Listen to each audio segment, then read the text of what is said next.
Salam sejahtera Malaysia, terima kasih kerana menonton video-video dalam channel ini. Sebelum kita mula, jangan lupa untuk tekan tombol subscribe, share, like dan komen. Let's go! Salam sejahtera dan salam perpaduan kepada seluruh rakyat Malaysia. Berita panas hari ini dipetik daripada Malaysia Kini bertajuk Pengampunan Najib boleh runtuhkan Kerajaan Anwar, kata Lim. Berita penuh, pemimpin veteran DAP Lim Kit Siang memberi amaran bahawa kerajaan perpaduan boleh runtuh sekiranya bekas Perdana Menteri Najib Razak diberikan pengampunan diraja. Menjelaskan pendapatnya itu, Lim melihat masalah yang dihadapi oleh kerajaan pimpinan Anwar Ibrahim lebih kepada bersifat dalaman daripada luaran.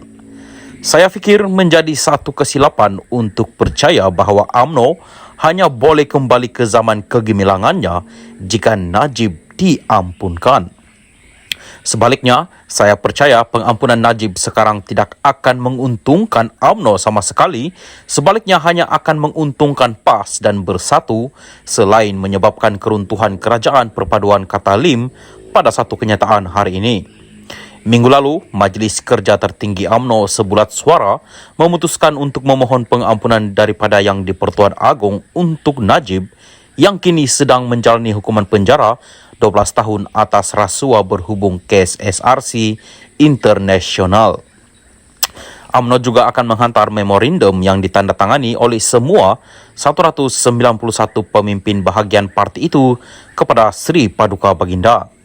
Mengulas lanjut, Lim berkata satu-satunya cara untuk UMNO mengembalikan semula zaman kegemilangan itu adalah dengan menerajui penetapan semula negara. Saya telah mengatakan bahawa peluang kerajaan perpaduan Anwar untuk bertahan selama 5 tahun penuh adalah positif.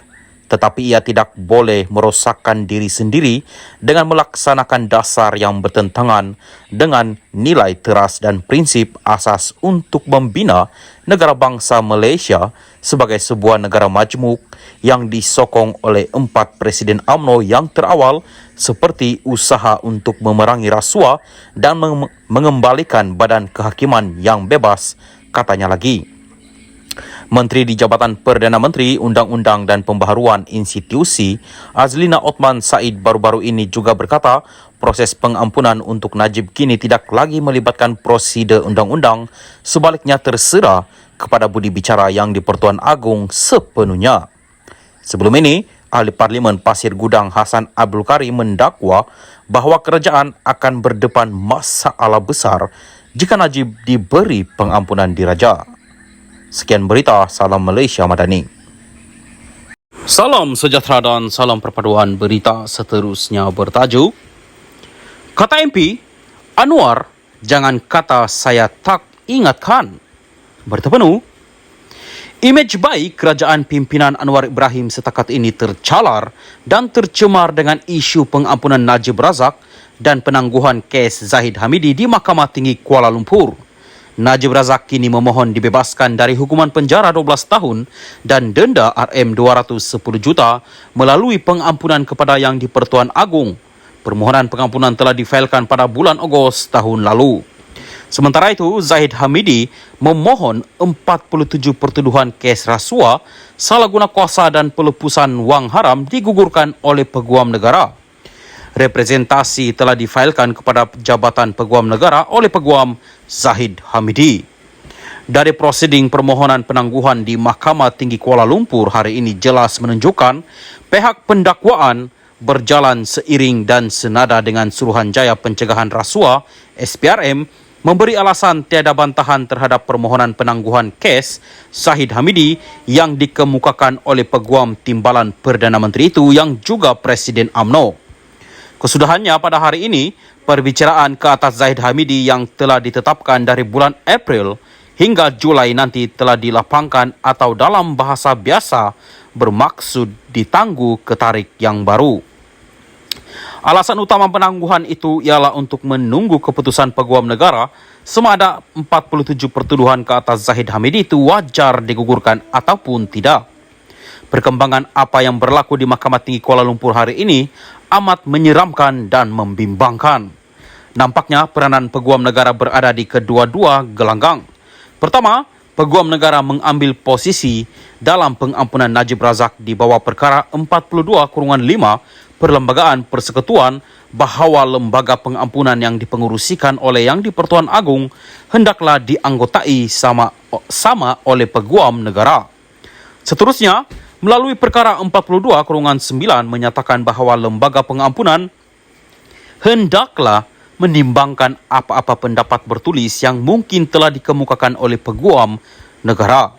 Di bawah perkara 42 Perlembagaan Persekutuan telah disebut dengan jelas bahawa takrif kuasa yang ada pada Yang di-Pertuan Agong tertakluk di bawah perkara 42/4/B bahawa kuasa agong dijalankan mengikut nasihat lembaga pengampunan yang ditubuhkan mengikut pasal -5 perkara 42.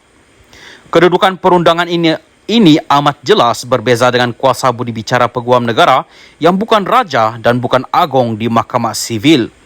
Kuasa peguam negara untuk menggugurkan 47 pertuduhan ke atas Zahid Hamidi hampir mutlak di bawah perkara 145/3 Perlembagaan Persekutuan.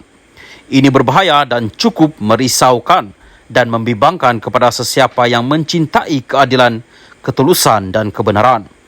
Di bawah perkara 145/3 dinyatakan secara bertulis bahawa peguam negara hendaklah mempunyai kuasa yang boleh dijalankan menurut budi bicaranya untuk memulakan, menjalankan atau memberhentikan apa-apa prosiding bagi sesuatu kesalahan di Mahkamah Sivil. Kemungkinan senario yang tidak diingini akan berlaku. Jika Najib Razak diberi pengampunan diraja dan 47 pertuduhan ke atas Zahid Hamidi digugurkan, maka kesan dua hal besar ini adalah suatu malapetaka kepada kerajaan pimpinan Anwar Ibrahim. Perdana Menteri Anwar Ibrahim perlu diingatkan, gabungan politik Pakatan Harapan dan Parti Keadilan Rakyat PKR akan ditolak oleh rakyat dalam 6 pilihan raya negeri tidak lama lagi. PH dan keadilan seterusnya akan dinyahkan oleh rakyat dalam pilihan raya umum yang akan datang.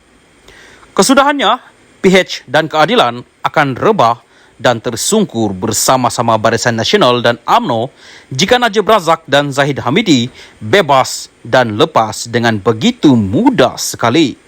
Jika itu berlaku, jangan kata saya tak ingatkan. Hasan Abdul Karim ialah ahli Parlimen Pasir Gudang. Artikel ini pandangan penulis dan tidak semestinya mencerminkan pendirian rasmi Malaysia Kini dan juga admin channel ini. Salam Malaysia Madani.